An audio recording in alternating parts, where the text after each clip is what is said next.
चलो जी कार्टिलेज की video start करते हैं। सबसे पहले फंडामेंटल सी बातें बताइए कि cartilage slightly flexible semi rigid tissue है, लेकिन बहुत स्ट्रांग होता है, बहुत मैकेनिकल स्ट्रेस को ये बर्दाश्त कर सकता है। ठीक है, उसके अलावा कार्टिलेज के अंदर कोई नर्व सप्लाई नहीं होती, कोई सेंसरी रिसेप्टर्स वगैरह नहीं होते। इसी तरह से कार्टिलेज के अंदर कोई ब्लड वेसल्स भी नहीं होती, इसलिए हम कार्टिलेज को एवास्कुलर टिश्यू कहते हैं। अब इसके सेल्स को न्यूट्रिशन कहां से पहुंचते होंगे, तो जो इर्द गिर्द के कनेक्टिव टिश्यू होते हैं उन्हीं के जो न्यूट्रिशन होते हैं वो डिफ्यूज करके यहां तक आ जाते हैं, अपनी इनकी कोई ब्लड वेसल्स नहीं होती। कार्टिलेज के जो सेल्स होते हैं उन सेल्स को हम नाम देते हैं कॉन्ड्रोसाइट्स। ठीक है, जो ब्लू कलर का शो किया क्या नाम देते हैं, कॉन्ड्रोसाइट्स। और सारा एक्स्ट्रा सेलुलर मटेरियल जो ग्रीन कलर का शो किया हुआ है वो यही कॉन्ड्रोसाइट्स सिक्रीट करते हैं।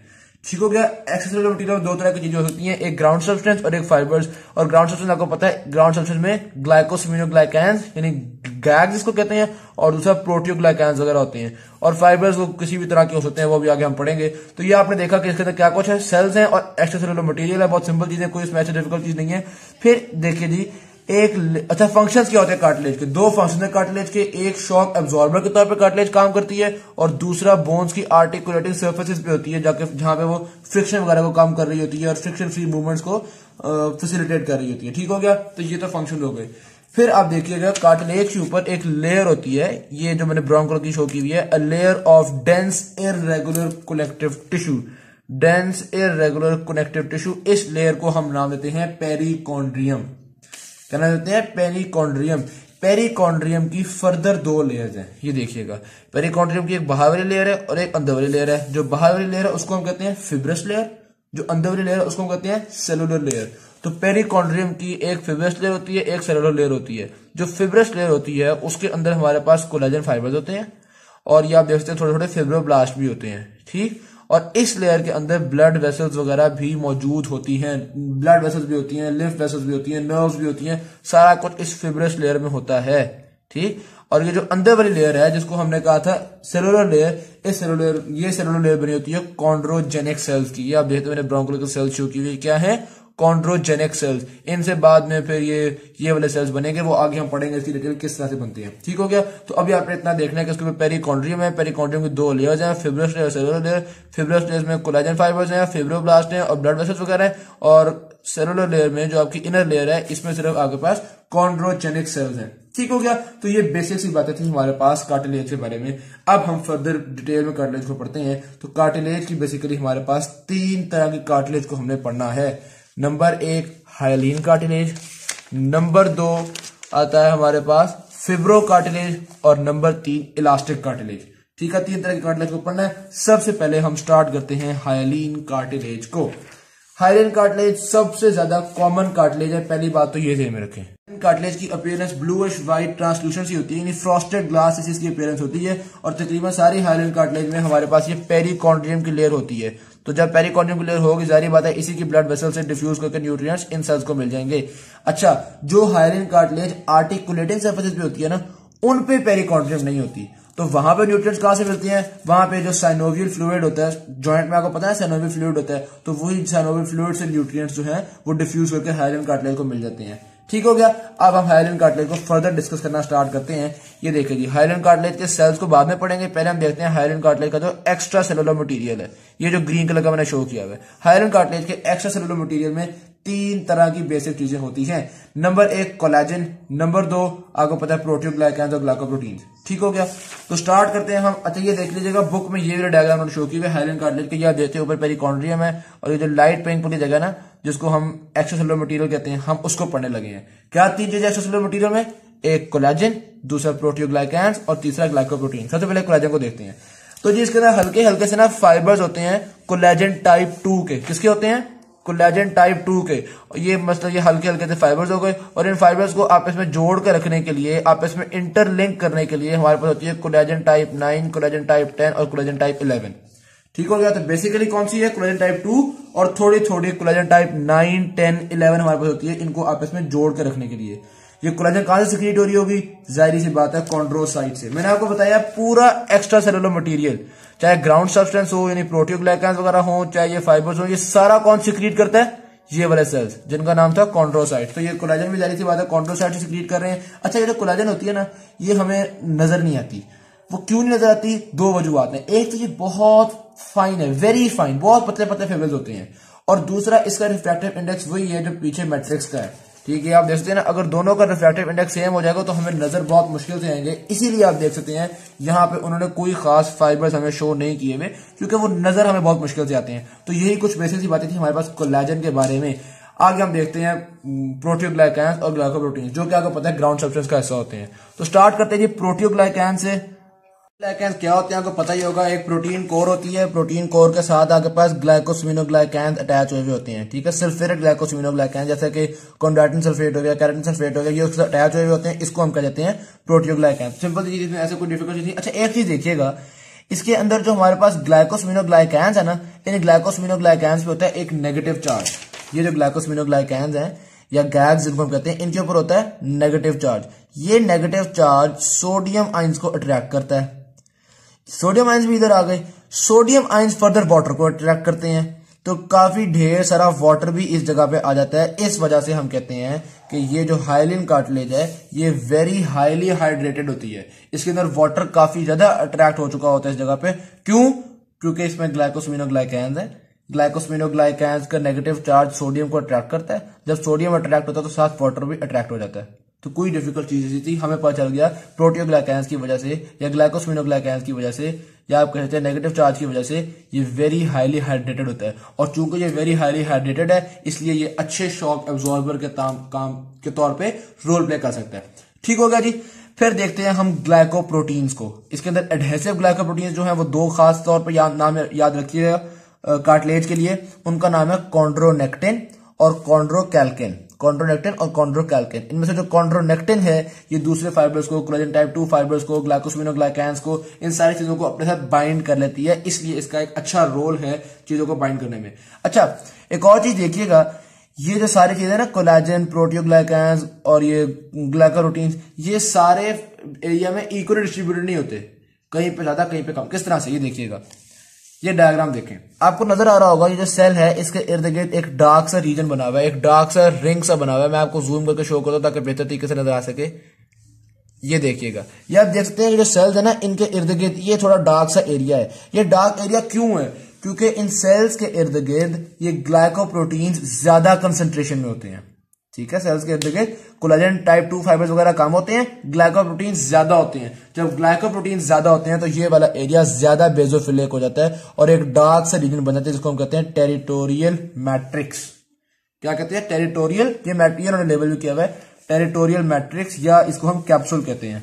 ठीक हो गया, तो हम इसको जूम बैक करते हैं, हम देखते हैं थ्योरी में ये कहां पे लिखा हुआ था। तो ये देखिएगा, ये थ्योरी में लिखा हुआ है कि वो जो एक रिंग बन जाता है उसको हम कहते हैं टेरिटोरियल मैट्रिक्स और कैप्सूल। ये क्यों बना है? Due to the accumulation of glycoprotein या due to more concentration of glycoprotein.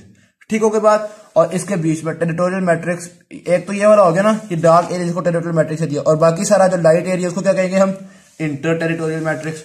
तो हमने मैट्रिक्स को दो पार्ट्स में डिवाइड कर दिया, एक जो सेल के इर्द गिर्द वाला है टेरिटोरियल मैट्रिक्स, और एक जो बाकी सारा है उसको कहते हैं इंटर टेरिटोरियल मैट्रिक्स। ठीक, यहां तक हमारे पास extracellular material of the hyaline cartilage complete हो गया। उसमें क्या क्या था? नंबर 1 कोलेजन, जो कि कोलेजन टाइप 2 के फाइबर्स बन रहे थे और कोलेजन टाइप 9, 10, 11 थे।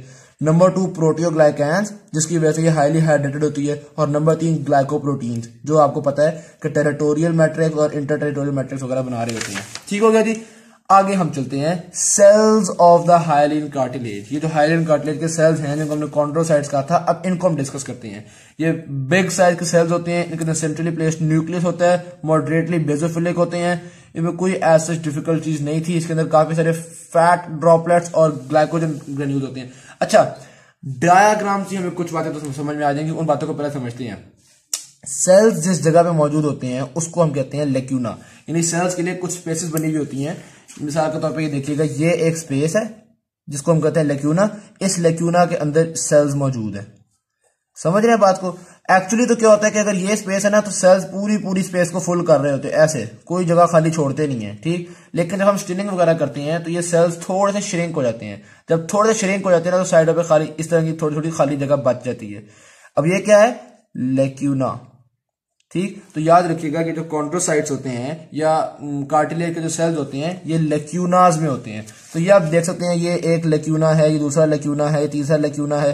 तो ये मुख्तलिफ लेक्यूनाज के अंदर सेल मौजूद हैं। ये बात तो बहुत सिंपल थी, हमें समझ में आ गई। सेल का ये जो लेक्यूना के इर्द गिर्द डार्क एरिया होता है ड्यू टू द ग्लाइकोप्रोटीन, इसको टेरिटोरियल मैट्रिक्स कहते हैं, ये हम पहले पढ़ चुके हैं। अच्छा, एक लेक्यूना के अंदर जो 2-3 सेल्स होते हैं या जो ग्रुप ऑफ सेल्स होते हैं उसको हम नाम देते हैं आइसोजीनस ग्रुप। क्या नाम देते हैं? आइसोजीनस ग्रुप। तो ये बहुत सिंपल सी बातें हैं, इसमें कोई ऐसी डिफिकल्ट चीज नहीं है। सेल्स का फंक्शन आपको पता है, सारा एक्स्ट्रा सेलुलर मटेरियल इन्हीं सेल्स ने सिक्रीट किया हुआ है, इसमें भी कोई ऐसी डिफिकल्ट चीज नहीं थी। तो सेल्स बड़ी सिंपल सी चीज है। लेक्यूना क्या होता है हम पढ़ चुके हैं, आइसोजीनस ग्रुप क्या होता है हम पढ़ चुके हुए हैं। कुछ उन्होंने एलिप्टिकल शेप सेल्स का जिक्र किया हुआ है। देखिए बेसिकली बात ये है, जो सेल्स सेंट्रल एरिया में होते हैं वो तो अपने नॉर्मल सिफेरिकल से हैं और बाउंड्री के करीब थोड़े से फ्लैट, मतलब सिफेरिकल से अपनी शेप है उनकी और आइसोजीनस ग्रुप्स के फॉर्म में है, ठीक। लेकिन जो बाउंड्री के करीब हैं, पेरिफेरल सेल्स हैं, वो आप देख सकते हैं थोड़े से एलिप्टिकल सेल्स हैं, थोड़े से फिडे हुए सेल्स हैं। जो पेरिकॉन्ड्रियम के करीब है वो थोड़े थोड़े से एलिप्टिकल सेल्स होते हैं। तो इसमें ऐसी कोई डिफिकल्ट चीज नहीं थी।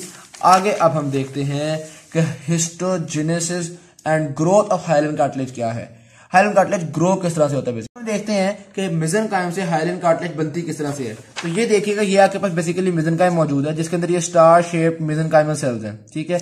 इन मेसेनकाइमल सेल्स को क्या होगा, नंबर 1 इनके ये प्रोसेसेस हैं ये खत्म होंगे, ये आहिस्ता आहिस्ता कॉन्ड्रोब्लास्ट में कन्वर्ट होंगे और ये एक जगह जमा होना शुरू हो जाएंगे, एग्रीगेट होना शुरू हो जाएंगे, जैसा कि आप ये देख सकते हैं एक मैस बनना शुरू हो जाएगा। इस मैस को हम नाम देंगे सेंटर ऑफ कॉन्ड्रिफिकेशन, ठीक है। अभी सिर्फ सेल्स का मैस है।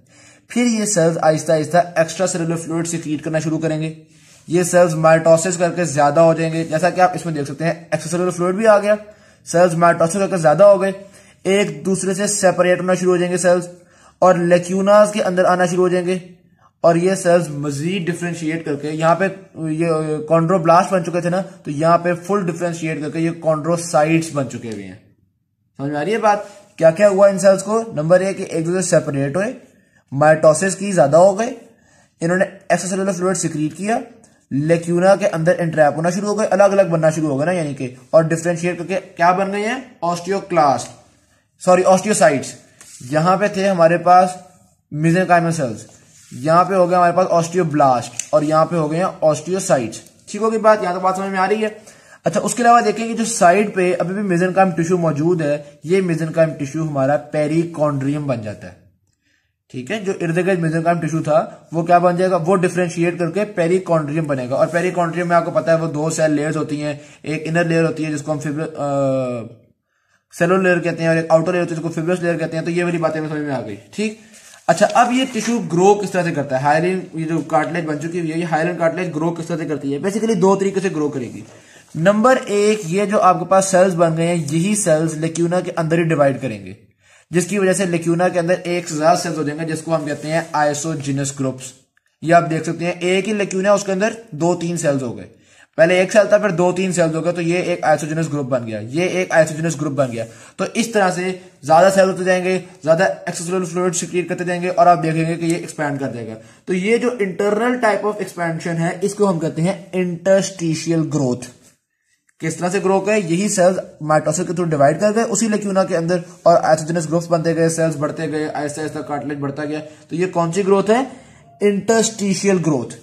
दूसरी ग्रोथ किस तरह की होती है, ये जो आपके पास पेरिकॉन्ड्रियम के सेल्स हैं ये वाले सेल्स आहिस्ता आहिस्ता डिफरेंशिएट करते हैं और डिफरेंशिएट करके ऑस्टियोसाइट्स बनना शुरू होते हैं और ये कार्टिलेज के अंदर आना शुरू होते हैं। तो यहां से बेसिकली कार्टिलेज एक्सपैंड होना शुरू होती है। ये वाले सेल्स माइटोसिस करते हैं और माइटोसिस करके ऑस्टियोसाइट्स, मतलब फिर डिफरेंशिएट करके ऑस्टियोसाइट्स बनना शुरू होते हैं। तो ये जो टाइप ऑफ ग्रोथ है इसको हम कहते हैं एपोजिशनल ग्रोथ। तो 2 तरह की ग्रोथ होती है, एक इंटरस्टिशियल ग्रोथ और दूसरी एपोजिशनल ग्रोथ। समझ में आ गई बात? अब ज्यादातर शुरू में जब कार्टिलेज बनती है तो वो इंटरस्टिशियल ग्रोथ से बनती है और फिर बाद में एडल्ट्स में यही एपोजिशनल ग्रोथ होती है जो कि पेरिकॉन्ड्रियम की मदद से होती है। अलबत्ता ये बात ध्यान में रखिएगा, जो आपकी आर्टिकुलर कार्टिलेज है ना, जो बोन्स की एंड में है, हमने पढ़ा था आर्टिकुलर कार्टिलेज में पेरिकॉन्ड्रियम होती ही नहीं है। तो आर्टिकुलर कार्टिलेज की मुकम्मल ग्रोथ इंटरस्टिशियल ग्रोथ से ही होगी, क्योंकि सारी बातें पेरिकॉन्ड्रियम है ही नहीं, उसमें एपोजिशनल ग्रोथ हो ही नहीं सकती, तो वो किससे होगी, इंटरस्टिशियल ग्रोथ।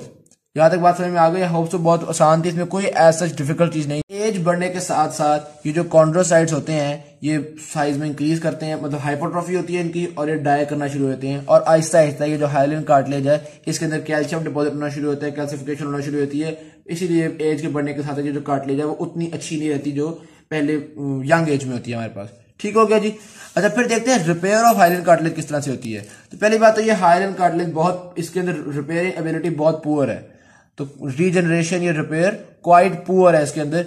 किस तरह से करते हैं, अब देखो बस सीधी सी बात है, अगर तो कोई छोटा मोटा डिफेक्ट होगा तो यही है कि यहाँ से ये जो सेल्स थे आपके पास पेरिकॉन्ड्रियम के, ये सेल्स उस जगह पे चले जाएंगे। मिसाल के तौर पे यहाँ पे कोई डिफेक्ट आ गया है, कुछ चोट लग गई है, तो यहाँ से जो सेल्स हैं वो सेल्स माइग्रेट करके यहाँ पे जाएंगे, यहाँ पे जाके ऑस्टियोसाइट्स फॉर्म करेंगे और ऑस्टियोसाइट्स फॉर्म करके एक्स्ट्रासेलुलर फ्लूइड वगैरह सिक्रीट करेंगे और ये वाली जगह रिपेयर हो गई।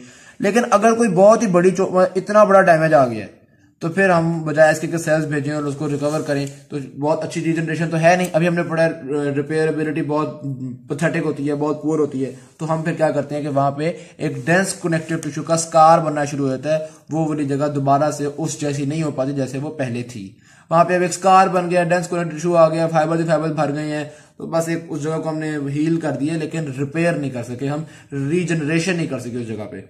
ठीक हो गया, तो रिपेयर भी आपने देख ली, ग्रोथ भी आपने देख ली। फिर देखते हैं distribution of hyaline cartilage. Hyaline cartilage basically होती कहाँ पे है, आर्टिकुलर कार्टिलेज है, मतलब आपको पता है बोन्स के एंड पे होगी। उसके अलावा जो कॉस्टल कार्टिलेज होती है, आपको पता है रिब्स के एंड पे जो कार्टिलेज होती है जिसको हम कॉस्टल कार्टिलेज कहते हैं, वो वाली। Nasal cartilage, cricoid, thyroid, arytenoid cartilage होता है लेरेक्स, और इसी तरह कार्टिलेज होता है ट्रेकिया एंड ब्रोंकाई, वो भी हाइलिन कार्टिलेज होती हैं। जब हम रेस्पिरेटरी सिस्टम की हिस्टोलॉजी पढ़ेंगे तो वहां भी हम ये पढ़ते हैं कि जो सी शेप्ड रिंग्स बन रहे होते हैं ना ट्रेकिया में, वो आपके पास बेसिकली हाइलिन कार्टिलेज के होते हैं। ठीक, तो यहां तक हमने डिस्कस कर लिया हाइलिन कार्टिलेज को। एक दफा दोबारा ये देख लीजिएगा डायग्राम, ताकि सारे बच्चे ज़हन में आ जाए।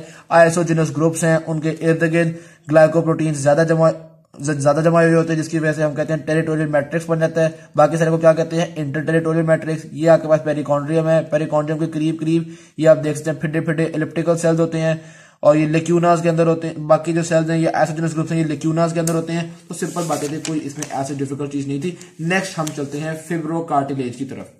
फिब्रोकार्टिलेज is very much similar to hyaline cartilage. फर्क इतना सा है कि हाइलिन कार्टिलेज का जो एक्स्ट्रा सेलुलर मटेरियल था ये वाला, इसमें बस हल्के हल्के से कोलेजन फाइबर्स ही मौजूद थे। ये हमने पढ़ा था ना, हल्के हल्के से कोलेजन फाइबर्स मौजूद थे, ठीक है।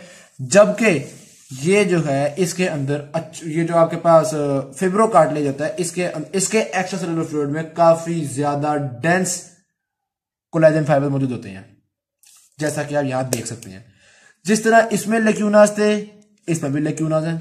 जिस तरह से हाइलिन कार्टिलेज के अंदर आइसोजिनस ग्रुप्स थे, इसके अंदर भी आइसोजिनस ग्रुप्स हैं। फर्क ये है, इसमें आइसोजिनस ग्रुप्स जो हैं वो यूं रोज की फॉर्म में है, लंबाई के रुख में। आप देख सकते हैं लंबाई के रुख में है, रोज की फॉर्म में है, क्योंकि फाइबर्स के बीच में फंसे हुए हैं ना, तो आइसोजिनस ग्रुप्स जो हैं वो रोज की फॉर्म में है। लेक्यूना भी जैसे हाइलिन कार्टिलेज में लेक्यूना थे, इसी तरह फिब्रोकार्टिलेज में भी लेक्यूना है। जिस तरह हाइलिन कार्टिलेज में टेरिटोरियल मैट्रिक्स था, फिब्रोकार्टिलेज में भी टेरिटोरियल मैट्रिक्स होता है। और यहाँ पे इतना हमें ऑब्वियस नजर नहीं आ रहा क्योंकि फाइबर ही फाइबर भरे हुए हैं। तो ये आपने देखना है, कोलेजन फाइबर ढेरों ढेर भरे हुए होते हैं इसके अंदर।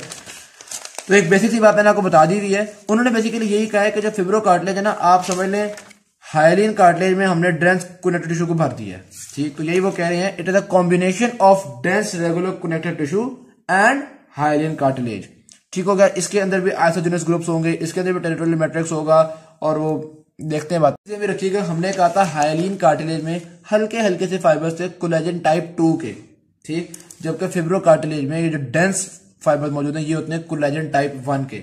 आपको वैसे भी पता है कोलेजन फाइबर्स से मुराद कोलेजन टाइप 1 फाइबर्स ही होते हैं। ठीक हो गया। तो ये डेंस फाइबर्स कौन से हैं, कोलेजन टाइप 1। उसके अलावा एक और चीज देखिएगा, हाइलिन कार्टिलेज में हमने कहा था पेरिकॉन्ड्रियम होती है, ठीक है, सिवाय आर्टिकुलर के, बाकी सब में पेरिकॉन्ड्रियम होती है, जबकि फिब्रोकार्टिलेज में पेरिकॉन्ड्रियम भी नहीं होती। तो ये थोड़े से डिफरेंसेस हैं, इनको आपने ध्यान में रखना है। अच्छा, फिर आप देखिएगा ये जो फाइबर्स हैं ये इंटेंसली एसिडोफिलिक होते हैं। क्या होते हैं, एसिडोफिलिक। और ये फॉर्म कहां से हो रहे होते हैं, फिब्रोब्लास्ट से। अच्छा, फिब्रोब्लास्ट में बड़ी मजेदार चीज है, ये करते हैं क्या है फिब्रोब्लास्ट ये कोलेजन फाइबर सिक्रीट करते रहते हैं, फाइबर बनाते रहते हैं। जब वो ये काम करके बोर हो जाते हैं ना, तो फिब्रोब्लास्ट कन्वर्ट हो जाते हैं कॉन्ड्रोसाइट्स में, कॉन्ड्रोसाइट्स बन जाते हैं, और फिर आपको पता है ग्राउंड सब्सटेंस की चीजें रिलीज करना शुरू कर देंगे। ग्राउंड सब्सटेंस पहली बार इसमें बहुत थोड़ा है, आप देख सकते हैं। यहां पे हमने कहा था जो सेल के इर्द गिर्द होता है उसको कहते हैं टेरिटोरियल मैट्रिक्स, और बाकी सारे को हम कहते हैं इंटर टेरिटोरियल मैट्रिक्स। तो इसमें बस सेल के इर्द गिर्द ही शायद थोड़ा सा पतला सा टेरिटोरियल मैट्रिक्स हो, बाकी सारा जो पहले इंटर टेरिटोरियल मैट्रिक्स था वो तो आप देख सकते हैं कोलेजन फाइबर से भर दिया हमने। तो इंटर टेरिटोरियल मैट्रिक्स की जगह यहाँ पे कोलेजन फाइबर भरे हुए होते हैं। फिब्रोकार्टिलेज पाया कहां पर जाता है, एक तो इंटरवर्टिब्रल डिस्क में होता है, दूसरा disc of pubic symphysis, intra articular disc of sternoclavicular and temporomandibular joints. ठीक हो गया। उसके अलावा जो नी जॉइंट का मेनिस्का होता है, 2 मेनिस्का होते हैं आपके पास, वो मेनिस्का भी इसी फिब्रोकार्टिलेज के बने हुए होते हैं। लिगामेंटम टीरियस ऑफ हिप जॉइंट इससे बना हुआ होता है, और लेब्रम ग्लिनोइडल, मतलब बड़े टिपिकल से नाम है, 12 ये आप देख सकते हैं, याद कर सकते हैं इनको। ऑल राइट जी, फिब्रोकार्टिलेज हमारे पास कंप्लीट होती है। आखिर में चलते हैं हम इलास्टिक कार्टिलेज की तरफ। इलास्टिक कार्टिलेज में भी आइसोजेनस ग्रुप्स भी होंगे, इसमें उसी तरह से लेक्यूना भी होगा, और पेरिकॉन्ड्रियम भी इलास्टिक कार्टिलेज में होता है। अलबत्ता इलास्टिक कार्टिलेज में जो फाइबर्स हैं वो जाहिर बात है कोलेजन फाइबर्स नहीं बल्कि इलास्टिक फाइबर्स होंगे। Large number of elastic fibres होंगे। वैसे थोड़े थोड़े से कोलेजन फाइबर्स भी होते हैं, लेकिन अगर आप डायग्राम देखें, अच्छा ये एक्सप्लेनेशन समझ के ना, डायग्राम्स बनाना बहुत आसान है। इसमें आपने देख सकते हैं आइसोजेनस ग्रुप्स, उनके इर्द गिर्द आपने ये टेरिटोरियल मैट्रिक्स बना दिया, ठीक है, और ऊपर पेरिकॉन्ड्रियम है, तो इसके डायग्राम बनाना बहुत आसान सा काम है, कोई ऐसी मुश्किल चीज नहीं है। ये बात ध्यान में रखनी है बस आपने कि सेल्स को आपने डार्क बेसोफिलिक किस्म के सेल्स बना देना है, ठीक है, तो इसमें कोई चीज इतनी मुश्किल नहीं थी। इसी तरह से इसमें भी आपको पता है एसिडोफिलिक हमने ये फाइबर्स बनाने हैं, बस ये बात ध्यान में रखनी है, ढेरोडेर फाइबर्स और वो एसिडोफिलिक, और सेल्स को बीच में बेसोफिलिक बना दो तो ये भी आपको बन जाएगा। और यहाँ पे भी आप देख सकते हैं कि आपने सेल्स को बेसोफिलिक बनाना है, वही उसी तरह से सेल्स आइसोजेनस ग्रुप्स में मौजूद हैं, और इसके अंदर इलास्टिक फाइबर्स हैं, निस्बतन पतले होते हैं इलास्टिक फाइबर्स, और उतने डेंस नहीं है जितने फिब्रोकार्टिलेज में थे, ठीक है, डेंस कम है। और ये देखिएगा, ये जो फाइबर्स हैं ये ब्रांच्ड होते हैं, ये जो इलास्टिक फाइबर्स हैं ये ब्रांच्ड होते हैं, और पेरिकॉन्ड्रियम इसके अंदर भी होगी, लेक्यूना इसके अंदर भी होगा, कॉन्ड्रोसाइट इसके अंदर भी होंगे। सिंपल चीजें होती हैं यार, कोई इसमें मुश्किल चीज तो है नहीं। अच्छा हाँ, इलास्टिक कार्टिलेज जो है ना, उसकी अगर अपीयरेंस देखे तो वो येलोइश होती है। हाइलिन कार्टिलेज के बारे में हमने कहा था व्हाइट टू ब्लूइश है, जबकि इलास्टिक कार्टिलेज के बारे में कह रहे हैं कि ये येलोइश है और निस्बतन ज्यादा ओपेक है as compare to that hyaline cartilage. Elastic fibres के अलावा थोड़े थोड़े से इसके अंदर कोलेजन टाइप 2 फाइबर्स भी होते हैं, ठीक है, आपको याद होगा हमने कहा था हाइलिन कार्टिलेज में भी थोड़े थोड़े से कोलेजन टाइप 2 फाइबर्स थे, लेकिन वो सारी बातें नजर नहीं आते क्योंकि वो बहुत थिन होते हैं और उनका रिफ्रैक्टिव इंडेक्स सिमिलर सा होता है, ठीक होगा जी। अच्छा, इलास्टिक कार्टिलेज के इलास्टिक फाइबर्स हमें नजर आ जाते हैं लाइट माइक्रोस्कोप से, खास तौर पे अगर हम कुछ ऐसे स्टेन्स यूज करें जो खास तौर पे इलास्टिन के लिए होते हैं, फिर तो बहुत ही आसानी से नजर आ जाते हैं हमें। यही बड़ी बातें उन्होंने यहाँ पे डिस्कस की हुई है। अच्छा, उसके बाद एक बड़ी मजेदार बात है, हाइलिन कार्टिलेज में हमने कहा था एज बढ़ने के साथ साथ कॉन्ड्रोसाइट्स डेड होना शुरू हो जाते हैं और कैल्सिफिकेशन होना शुरू होती है, कैल्शियम बनना शुरू होता है, जबकि इलास्टिक कार्टिलेज में ऐसा कुछ नहीं होता। एज बढ़ने के साथ साथ कोई कैल्सिफिकेशन वगैरह इनमें नहीं होती। इलास्टिक कार्टिलेज होता कहां पे है, इसकी तो भाई सबसे आसान एग्जांपल्स हैं। एक ईयर का जो ऑरिकल होता है, जिसको बाहर से हम पकड़ के खींच सकते हैं, ऑरिकल, और ऑडिटरी ट्यूब के भी कुछ पोर्शंस, और दूसरा एपिग्लॉटिस ऑफ द लैरिक्स, वो भी आपके पास इसके एग्जांपल में आता है। अब देखो एपिग्लॉटिस ऑफ लैरिक्स क्या है, इलास्टिक कार्टिलेज। ट्रैकिया के अंदर वो जो रिंग्स थे ट्रैकिया और ब्रोंकाई में कौन से होते हैं, हाइलिन कार्टिलेज, ठीक हो गया। इसी तरह से ईयर में और ऑडिटरी ट्यूब वगैरह में क्या है, इलास्टिक कार्टिलेज। बाकी आपको पता है बोन्स के जो आर्टिकुलर सर्फेसेस होती हैं उन पे आपके पास हाइलिन कार्टिलेज है। इसी तरह से रिब्स की जो कॉस्टल कार्टिलेज होती है वो भी हाइलिन कार्टिलेज है। बस ये बातें बस इसी तरह से है, रिवाइज करते रहें तो आपको बार बार पढ़ते रहेंगे तो आपको ज्यादातर याद हो जाएगा। बेसिकली देखकर जो रेस्पिरेटरी पैसेज भी है ना, उसमें ज्यादातर हाइलिन कार्टिलेज ही है। जैसे मिसाल के तौर पर लैरिक्स में देखो, क्रिकॉइड हो गया, थायराइड हो गया, एरिटेनॉइड हो गया, इसी तरह से ट्रैकिया में भी, ब्रोंका में भी, नेजल कार्टिलेज भी, तो कितनी सारी रेस्पिरेटरी से पैसेज जो है ना वो हाइलिन कार्टिलेज है। सिर्फ एक एपिग्लॉटिस होता है जो कि इलास्टिक कार्टिलेज है, बाकी रेस्पिरेटरी सिस्टम की सारी हाइलिन कार्टिलेज है, ठीक हो गया। तो ये बातें इस तरह से करते रहेंगे तो याद करने में हमारे लिए आसानी होगी। Thank you very much. Video अच्छी लगी शेयर जरूर कीजिएगा, चैनल को सब्सक्राइब कीजिएगा। अल्लाह हाफिज।